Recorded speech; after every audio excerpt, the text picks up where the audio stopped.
I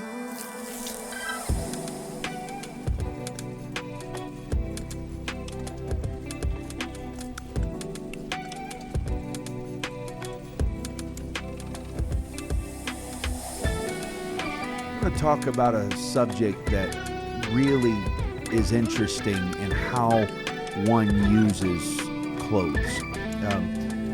The Bible talks about clothes a lot, as you've heard me talk about these last many episodes. And clothes are key ways of communicating, and they communicate major narrative shifts, as I've shown in the last little bit. Now, the Bible talks about costly array. And what is costly array? And in my estimation and opinion, now hear me out.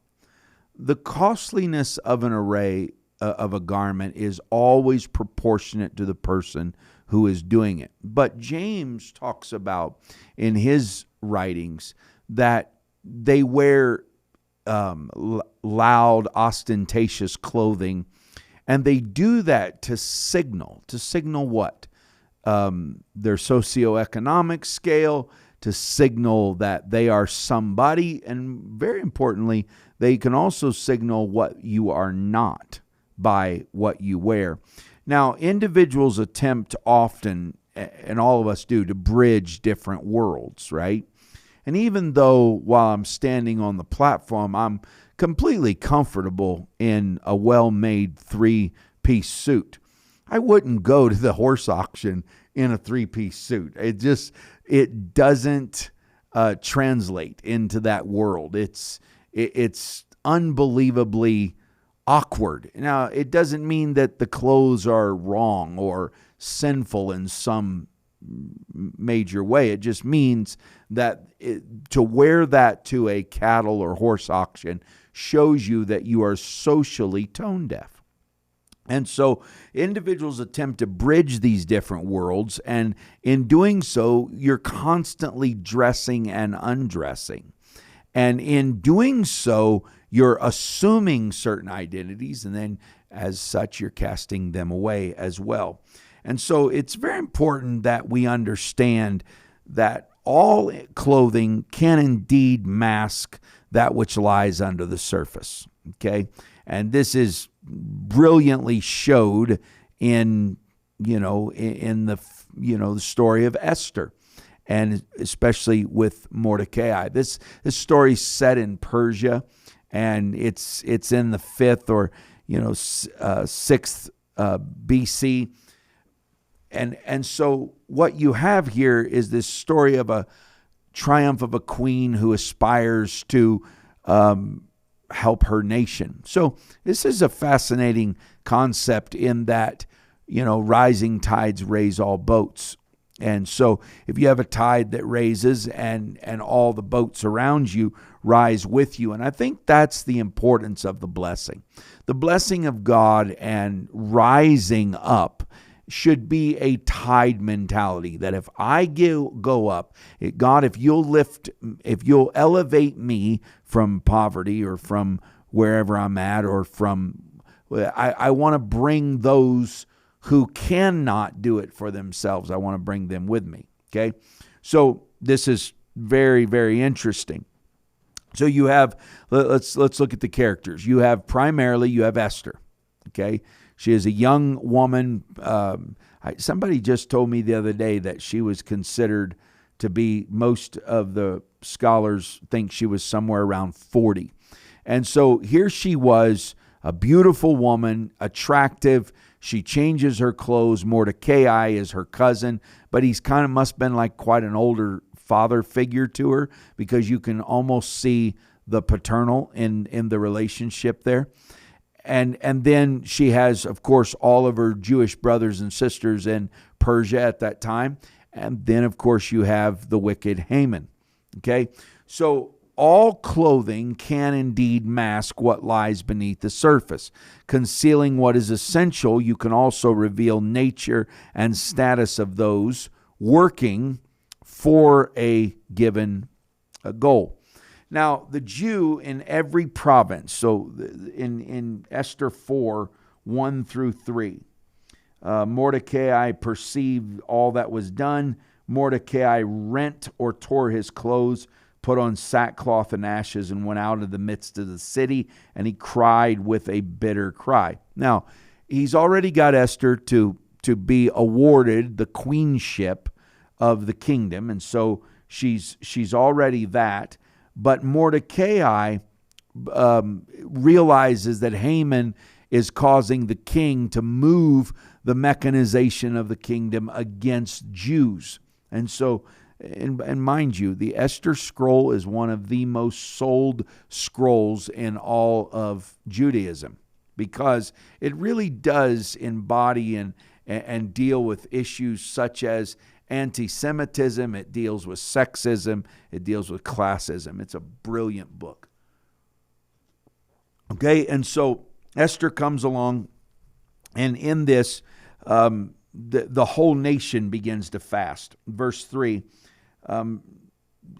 they came even before the king's gate, but nobody can enter the king's gate clothed with sackcloth. Okay, so they're in mourning, proportionate, proper to their class, proper to the struggle in which they are fighting and resisting. Now, I want to touch a red-hot nerve in Pentecost at large. And that is that if you're not careful, you can become so jealous of somebody that has something and comports themselves with a certain level of dignity and decorum that you're ate up with resentment or jealousy. But the reality is they may be on a different level, albeit, trying to achieve a similar result. And so what you have is Mordecai leading this charge, right? He's leading this foment of weeping, this revival and resurgence of felt need and articulated pain. And how do they do it? With a bitter cry and with sackcloth and ashes. And they say, let's go to the palace, okay? And this is a powerful thing. I was thinking about this the other day. And every protester needs to consider this.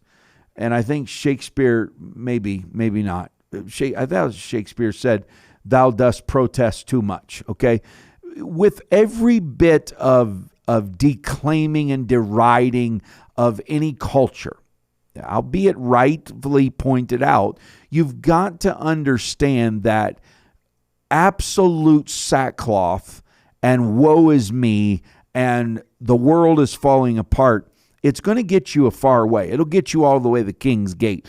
But to get into the room, to get a seat at the table where real change is made, you can't do that in the garment of protest.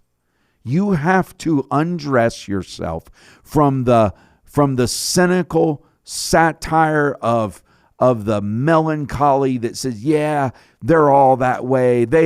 You got to undress yourself of that, because that will get you to the king's gate, but that will not get you a seat at the table where change is often the most efficacious. Okay? So remember, young person and saint of God, you will become disenfranchised. There's no doubt about it. And you will put on sackcloth and ashes, or the garments of mourning, on your heart and say, you know what, this whole thing is just, it's not what you know, it's who you know. And if you're in the clique, you're in the club. If you're out, you're out. And if they like you, you can do no wrong. Now, all that may be valid.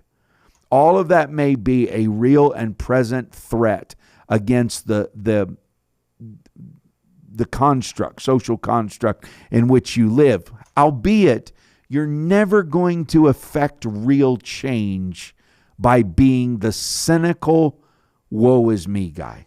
Okay? You're going to have to straighten up one day, step out of those clothes and say, I'm at the king's gate, but if I want a seat at the table, I've got to change my garments. So, you have guys and gals that live this life of kind of protest against the rich. So they become these homespun versions of these poor, people that are just, going to fight against fashion and fight against style. And they're going to embrace the eccentricities of the poor. And they're going to, and here's a deal in our culture, especially in our young people that are dealing and fighting with cynicism, they always go to authentic. Somehow in their revolt against anything that has a measure of decorum, they're going to be truly authentic. Well, if that's you running around, in sackcloth and ashes, then by all means push against it. But even the decorum. So when you think about modern business casual attire or common business attire, okay, it is still like right now. I'm sitting here. I have no necktie on, but I have slacks, a dress shirt, or button down, and a suit jacket. I'm in business casual. Anywhere where business casual was acceptable, I would be acceptable right now. But if they're doing it and business attire is required, then I may have to go find a different shirt and put on a tie, okay, based on what it is. But if I really want a seat at the table, being cynical is not going to get me there, okay?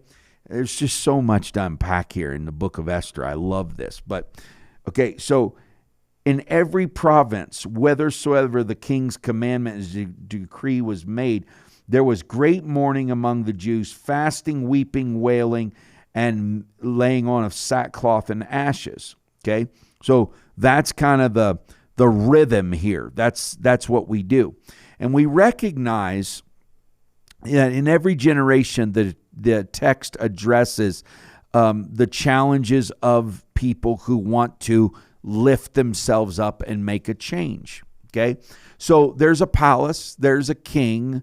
And Haman is the bad guy, okay? So Mordecai is the righteous antithesis to what Haman is, okay? And so he gets to the palace, he gets to the gate, but he's only dressed for protest. He's not dressed for change. Verse 4, Esther 4:4. And Esther's maids and her chamberlains came and told her, hey, your cousin / father figure is out at the gate.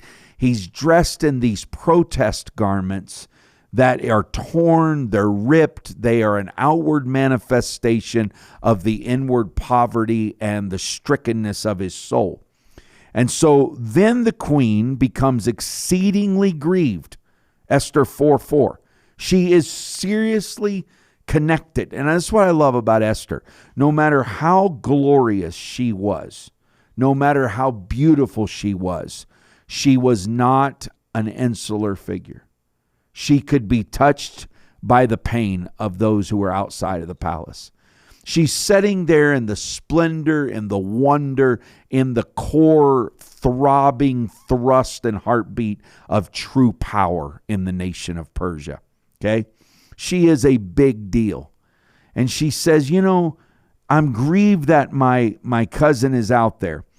And she tells her maidens and her chamberlains, okay, this is what she says, okay? She sent, after she's exceedingly grieved, verse 4, she sent raiment to clothe Mordecai and to take away his sackcloth from him, and he wouldn't receive it. So Esther calls in one of her friends and says, you tell him, I told him he's got to change his clothes. If he wants to come in and have a seat at the table, he's got to operate within a certain realm of social decorum. Okay? So again, the principle we're unpacking here in Esther is that protest only will take you so far. At some point, you have to change your clothes and say, I'm not a victim, I'm an overcomer, and I'm going to operate like one. And I don't want to be viewed as one. Because if I go in there and I get a seat at the table and I'm wearing protest clothes, then Haman is going to be able to marginalize me. He is going to be able to masterfully highlight my eccentricities. Okay? So Mordecai does indeed change his clothes. Now, and we reflect on Mordecai's reaction to his people's distress. And this is profound, okay? Because Mordecai is a man that could have lived in the lap of luxury. I mean, he was the one that put the queen where she was.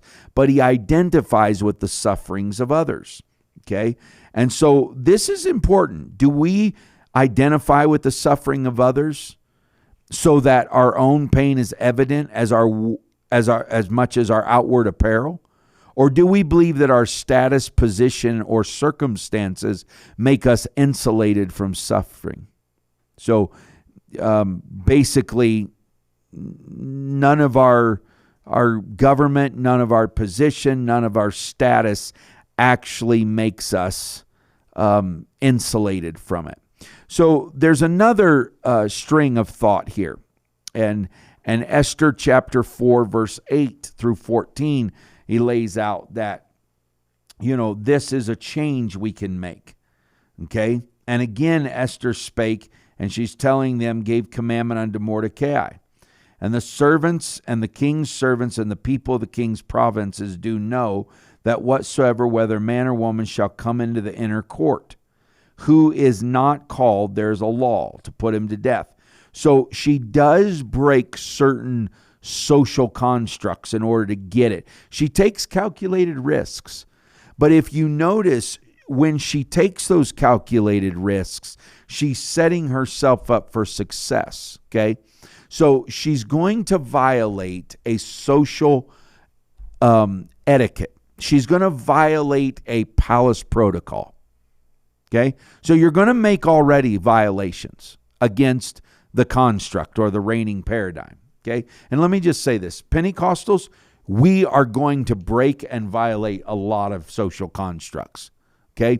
We probably shouldn't embrace the most Protestant form of doing it. This is why when you read about the family values of certain religious, even from the point of Mennonite or Hutterite, and so many of their principles, work ethic, admirable, their family values, commendable, but they adopt such a way in which they refuse to play a role to where they could make a substantive change in the culture. So look at Esther chapter 4 and verse 15. And Esther bade them, return Mordecai this answer, go gather together all the Jews that are present in Shushan and fast for me, and neither eat nor drink 3 days, night or day. Okay? I also and my maidens, we will fast. Okay? And so she goes on and says, I'm not going to just sit here in the palace and distance myself from you. Okay? I'm actually going to fast. I'm actually going to set no drink or eat before me for this many days. And my maidens are going to fast as well. And so Mordecai is trying to convince her that you got to do this. Okay. So there's a Caroline Weber's book, fascinating book. Okay. The title of her book is Queenly Fashion. Okay. And what Marie Antoinette wore to the revolution. It is such a fascinating book. Okay, and hear this out. It is a biography of Marie Antoinette and a history of 18th century France through the lens of her choice of clothing. Okay, now what Weber emphasizes is that Marie Antoinette spent much of her energy stirring up controversy by making political statements through the garments she wore. She went from the early years at Versailles, which she, and it's interesting, when I was in Versailles year before last, and we were walking through the palace, there's pictures of her, and you can go into the archives, and her garments, her costumes are outlandish, wild, okay? But they are so politically driven. Okay. And in the early years at Versailles, she was constantly criticizing or being criticized for breaches in the sartorial etiquette. And she was an unpopular queen who attempted to create an air of power through her choice of clothes. Now, everyone hated Marie Antoinette in this because of her Austrian descent. But she would show them that she's an independent, strong individual. To that end, as an example, she habitually wore men's garments, men's riding clothes to ride her horse.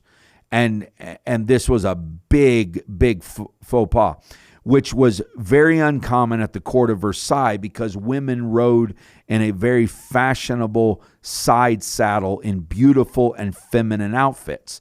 Now, it wasn't just enough that Marie Antoinette snubbed the etiquette of the French court, but she had a picture done of her in her riding breeches setting her horse like a man. And she had, not only did she have the picture hung, but she had a bunch of them all made and sent to every one of the palaces and the courts in Europe. So she was a deal. Right? And what she was doing was provoking and wearing the kingship, she called it. Okay? So Weber also points out that clothing has been a vehicle to send political messages. And you say, well, not really. Yes, really. That's why presidents and prime ministers dress a certain way. That's why uniforms matter. And that's why you communicate with your clothes. Okay, so think about the presidential election in the United States in 2008.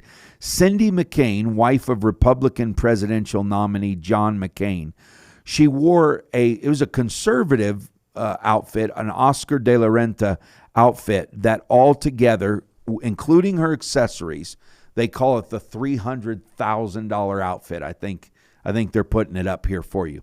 So this woman goes all out. You want to talk about costly array. This isn't like somebody buying a well-made jacket or having a well-made pair of shoes and they're going to wear them the rest of their life and their grandkids are going to wear them. You're talking about a woman who wears all this one night of her life, right? Cost the Republican National Convention like $300,000. Okay? Now, conversely, and juxtaposed against Cindy McCain is Michelle Obama. Michelle Obama also skips wearing the ostentatious, and she finds a designer by the name of Wu, and so he becomes her designer. He's 21 years old. He designs her inaugural ball gown, which was consistent with the messaging of her husband. We're going to support small businesses. We're going to help the little guy. We're for the average American. The message was clear. She was comfortable in J. Crew clothing. And she's saying, I'm just like my husband. She's saying that we're just one of the people. And so Barack Obama was infamous for wearing dad jeans, they call them. You know, he just kind of was a nerd. And he'd wear them this way. But it was endearing to the people because when he came out of his position, even his casual clothes were well crafted and designed. So what you have this royal garment. Okay, so she cries, she fasts, she's pushing back on all of this stuff. But then Esther chapter 5 and verse 1, it came to pass on the third day that Esther put on her royal apparel. And what it means in the sense of royal apparel, it literally means she wore the kingship. She wore the power, the authority. Okay? And so when she gets done with the fast, she doesn't stay there in her protest. She doesn't stand there and say, I'm going to be this outlandish, eccentric character that so goes against the grain that people are more distracted by my eccentricity than they are my message. So this is an important thing for leaders to understand. And I'm very careful with this. Like predominantly, mostly, I'm going to wear solid color suits when I'm in the pulpit, and I'm going to wear very conservative ties. The one area where I may, go out is I wear different colored shoes or something. But I've seen people that dress to where the dress they wore, the color they chose, the ostentatiousness of it was so distracting, you couldn't hardly pay attention to what they were doing or saying because you was watching like, what's going on here? Or it looks like it's too busy, right? And so that's an important part. But it came to pass on the third day that Esther put on her royal apparel and stood in the inner court of the king's house and over against the royal throne and the royal house against the gate of the house. Okay? So she has a powerful message. She doesn't want her garments of protest or cynicism to distract her from what she's trying to accomplish. Okay? And so the clothing became a symbolism to her position as queen. The new identity she assumed now acted forcefully as befits both queen of the palace and the leader and protector of her people. Okay? So if the temptation to fit in is ever stronger than being the person that God wants you to be while they're there, you're in trouble of God taking away your position. Okay? It's not easy to go up in front of, all these people. It's not easy to go in front of the Persian leadership. But Esther teaches us that there are times when we must, with all strength, overcome the regular old boys atmosphere and take calculated risks, okay? And if you know your message is a calculated risk, then your clothes, your presentation, everything else should come with a great degree of conservatism and decorum. Now, she does get what she's requiring. She plays her part of a leader, and she plays it well. She never embarrasses. This is so important in leadership, and it's so important in just everything down from our dress to our presentation. Don't embarrass the people who give you the chance.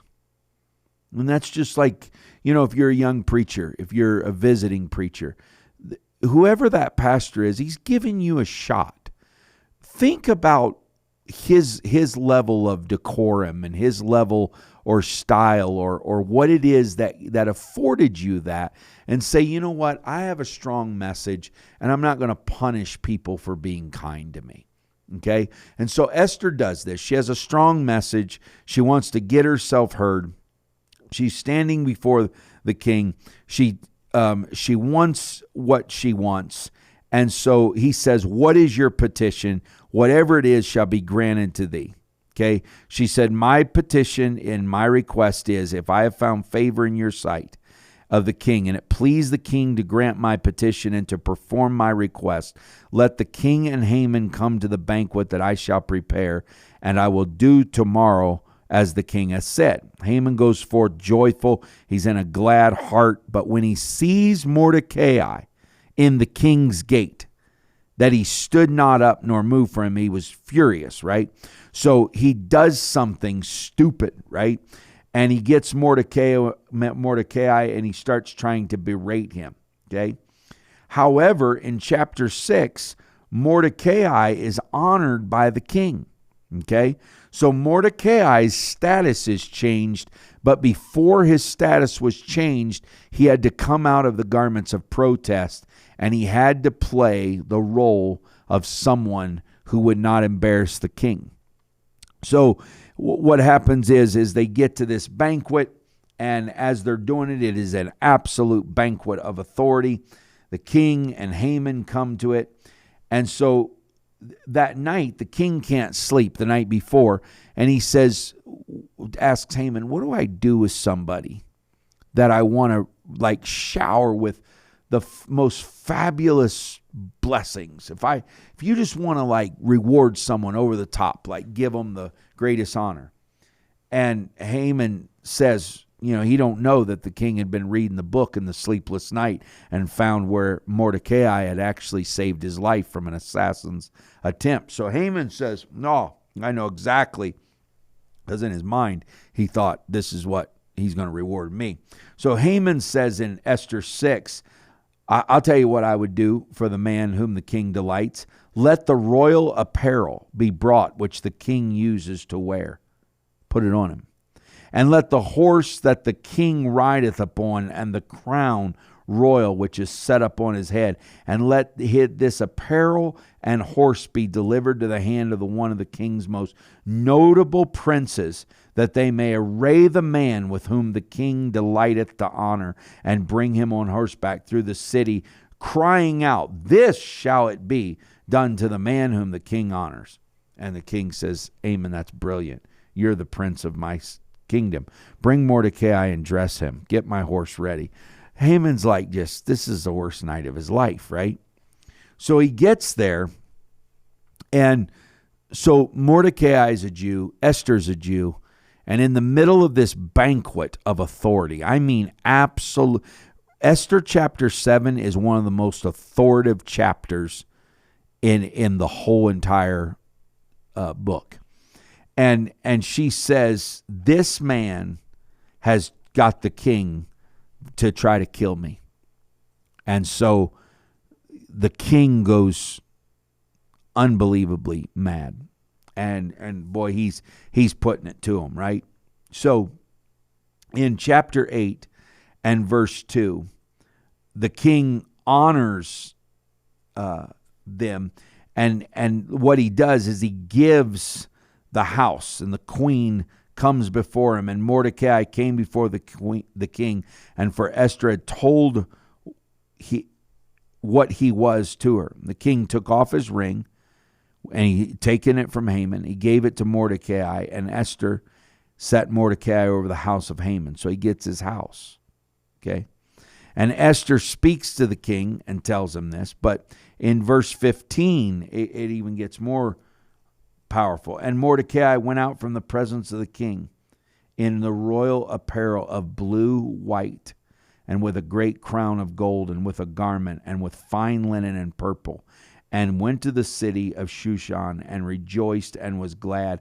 And the Jews had light and gladness and joy in every province, in every city, whithersoever the king's commandment and decree came, the Jews had joy and gladness, a feast and a good day, and many of the people of the land became Jews, for the fear of the Jews fell upon them. So in this story, in chapter 4, you have yesterday puts on sackcloth and ashes.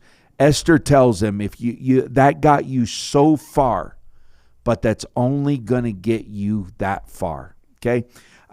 I remember this, and I'm not going to belabor the point, but I remember going as far as I could go, pastoring our church in Yucaipa. I couldn't go. My style, my ability, what I knew, the tools I had in my mental acuity, my leadership toolbox, it had got me all the way to the King's Gate. But for me to have a seat at the table in Pentecost and try to effect change, I had to change my clothes. I had to take off the garments of heaviness. I had to shave off the edge off my spirit, the edge off my words. I was raised in a pretty hostile religious deal for a short period of time. And you just develop this edge on you. You develop this in protest, sackcloth and ashes, wild man, John the Baptist, eating honey and, whatever you're doing. You're like, what'd you come out to see? A man arrayed in king's clothes? Nay, you came out, you didn't come out to see a reed shaken in the wind, and toughness was kind of the virtue of it. But that got me far. I'm that kind of bulldog tenacity. It caused me to break out of that gravitational sphere of that controlling environment and that predominant spirit of little, be judgmental, be hateful, be spiteful. It got me out of that. Okay. But as I got out of that, as I began to lead in Yucaipa, I realized, oh my God, all that I'm wearing has got me to this, but I've got to take this edge off me. I've got to take this biting cynicism, slip in the back door of meetings, set in the back, critique everybody. Nobody's good enough. Everybody's out to get me. Got me to the door. It got me to the gate. It brought me to where I needed to be. But I thank God for somebody that had been elevated above me that came to me and said, now you're going to have to change your attitude, because what got you this far will not get you the next step of the way. And so Mordecai, that day, he rode home in Esther 8:15 on the king's horse with the king's ring, with the royal garments. You know that he looked back at that moment where he was seething in internal contradictions. And he said, Esther, thank you so much for telling me I needed to change, because that got me a seat at the table. And had I wore those garments in, Haman would have been able to malign me. They would have been able to make me just an eccentric one-off that has no bandwidth beyond what I was performing. And so changing my clothes was the greatest thing I ever did. Changing my attitude was the greatest thing I ever did. And I went and I found, what do you wear? How do you have a seat at the table? How do you be effective? How do you be heard? And I came from being the voice that was in the back of the room, grumbling, griping, and sniping, to the voice that was at the front of the room, leading, elevating, and worshiping.